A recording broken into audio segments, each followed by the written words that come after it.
What is up, YouTube? I'm Gabe, and today I'm going to be teaching you how to choose your first skateboard. Let's get into the video. I'm Gabe. Okay, so in this video, I'm going to be going over where you should buy your first board, complete versus full build, price, size, and brand. Alright, so the reason I'm making this video today is because I remember when I was actually beginning skateboarding and I had no idea what to do and how to get my first board. And so I wasn't sure if I should go to a local skate shop or if I should order it online or what size to get. So all of these questions that I had, now I have answers and I want to pass it on to you guys so you guys don't make the same mistakes I did. Alright, so the first thing I want to go over is where should you buy your first skateboard? Now, there are three ways you can go about doing this. The first way is ordering online. And right now, of course, everything's closed and there's not really a lot of places open to go, to a skate shop and get your first board, which leaves, of course, ordering it online, which is not a bad option, but it does come with some challenges. The second way you can get your first board is through a local skate shop. Now, this is great because you get to support them and make sure that, they're not going out of business because all their customers are going to like Zumiez, for example. But just being able to support your local skate shop is really a great thing to have, and you want to keep that.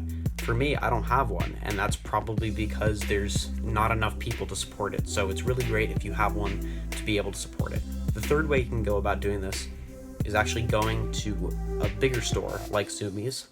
The plus side of going there versus a local skate shop is they're going to have like a much wider variety of boards, wheels, different parts, and they're just going to have a much larger selection than opposed to actually going to a local skate shop or ordering it online.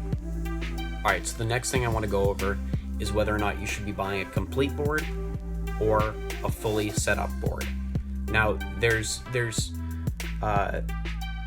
good things and bad things with both, but I personally would recommend not starting with a complete board if you can afford it.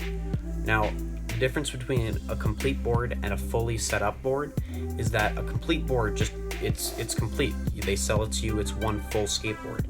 And a full build is different because you actually have to go into a skate shop or order all the parts online and set it up yourself or have someone at the shop set it up. Now, the difference between the two is going to be the price. A complete board is going to be much cheaper than a full build, but complete boards are notorious for being cheap and breaking really fast. So if you're really spending a lot of time, practicing your tricks, doing different things, learning ollies and shove-its, whatever you're doing, you don't want it to break on you and have to go spend more money when you could have all avoided that by actually just going and buying or setting up a full board. And if you can't afford right away to actually build your board, it's completely fine to start with a complete, but have it in the back of your mind that, a complete may or may not actually break faster.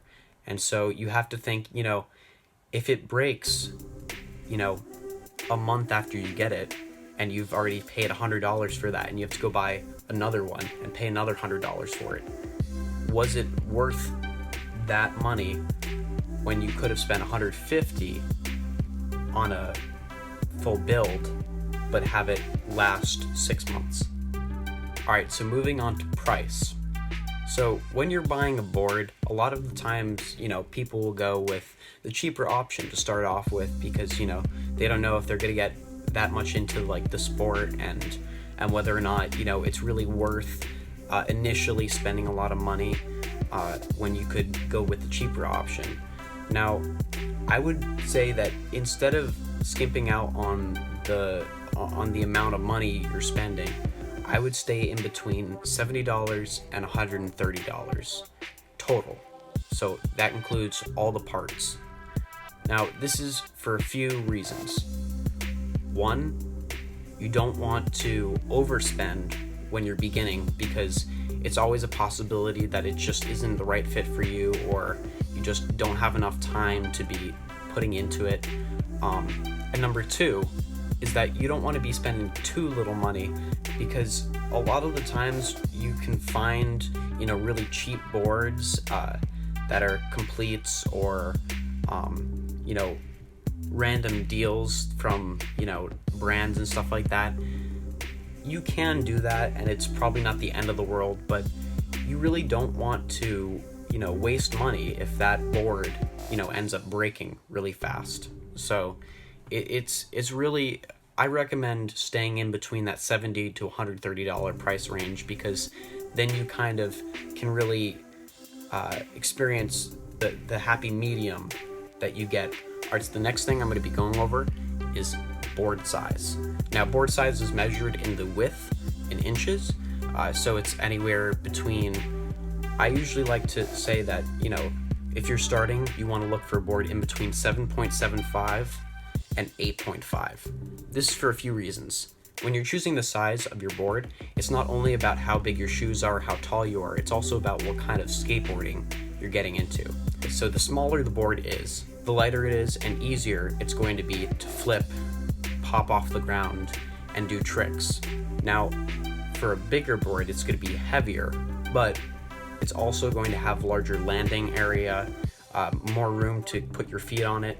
So it's used for more vert style skating, coping, a lot of airing out of bowls and stuff, which of course you'll be getting into later, but you have to kind of have in your head what kind of skateboarding you're getting into. If it's street, if it's vert, you want to be able to pick the size of your board based off of that, including, how tall you are.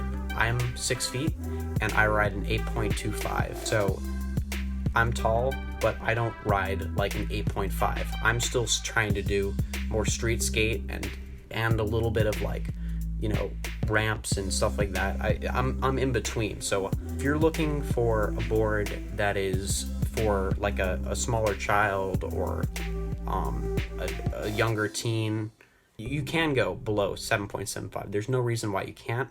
It's just it gets to the point where you want to be able to at least stand on your board. And if it's too small, it's going to be really hard. The last thing I'm going to be going over is the brand of the board. This is by far the least important part of the whole process. When you're buying a board, the brand is just, who makes the board. All boards are pretty much made the same. There are a certain amount of layers of ply that are pressed together to create the deck. There really are only slight differences between the different brands that make them even different at all. And so it's all about preference. For me, my favorite board is Baker, and that's because they have a really deep concave, which is the curvature of the actual outside of the board, which makes it easier to flick and get rotations for flip tricks and stuff like that. Right now I have a primitive board and I love it. So it's really, there are very slight differences, and none of them make a big difference in your skating. So it's really just pick something. It doesn't have to be, the perfect thing. Like, you don't have to know right off the bat that you want this board. You just have to experiment and see what works for you. All right, that's it for this video. If you enjoyed or if you learned anything, please leave me a like. And if you have any questions, comment down below. I'll reply to you. And please like and subscribe, and make sure you turn on notifications so that you can be notified when I upload every other day new videos. Peace.